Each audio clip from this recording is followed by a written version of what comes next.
Dampak kuasa mengampuni. Tetapi supaya kamu tahu bahwa di dunia ini Anak Manusia berkuasa mengampuni dosa. Lalu berkatalah ia kepada orang lumpuh itu, "Bangunlah, angkatlah tempat tidurmu, dan pulanglah ke rumahmu." Matius 9 ayat 6. Ketika Yesus bertanya kepada para ahli Taurat yang mencibir dan meragukan ketuhanan Yesus, Yesus justru bertanya balik kepada mereka, "Manakah yang lebih mudah, mengatakan dosamu sudah diampuni, atau mengatakan bangunlah dan berjalanlah?" Tidak ada satupun dari mereka yang bisa menjawabnya. Matius 9 ayat 4-5. Ayat ini mau menunjukkan kepada kita betapa dahsyatnya kuasa pengampunan yang Yesus berikan kepada orang berdosa. Sebelum mujizat terjadi atas orang lumpuh tersebut, harus ada pengampunan dosa terlebih dahulu.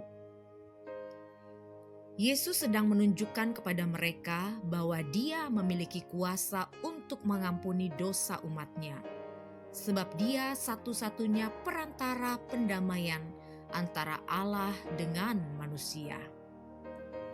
Dari kisah ini kita tahu sebuah kebenaran, bahwa dengan memberikan pengampunan, kita dibenarkan dan kita memiliki kuasa, otoritas untuk mengalami mujizat-Nya.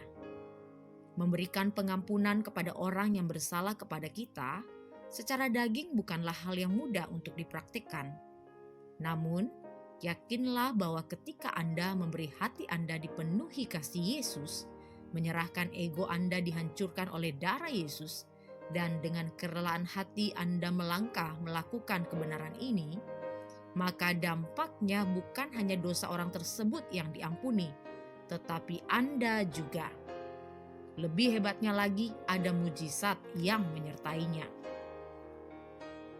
Menyuruh orang lumpuh bangkit berdiri dan berjalan tentu lebih susah dibanding berkata, "Aku mengampuni kesalahanmu." Mengapa? Karena untuk mengampuni hanya memerlukan kerendahan hati.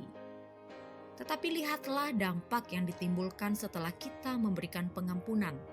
Kita merdeka, kuk terlepas, doa kita pun menjadi lebih efektif dan berkuasa.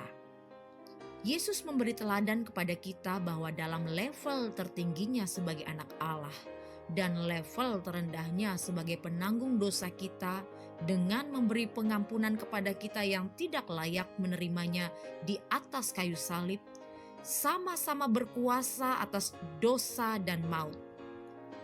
Bila itu sudah cukup menunjukkan kepada kita, seharusnya kita tidak perlu lagi meragukan bahwa mujizatnya masih dan pasti terjadi. Jangankan menyuruh orang lumpuh bangkit berdiri dan berjalan, orang yang sudah mati seperti Lazarus pun bisa dibangkitkan. Pernah terjadi di dalam pelayanan Reverend Billy Graham, Reverend Reinhard Bonnke. Jangan menunda-nunda memberi pengampunan kepada orang yang telah melukai Anda.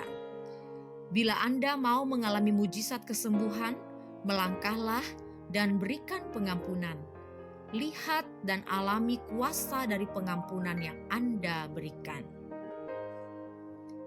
Di mana ada pengampunan, di situ anugerah Allah dinyatakan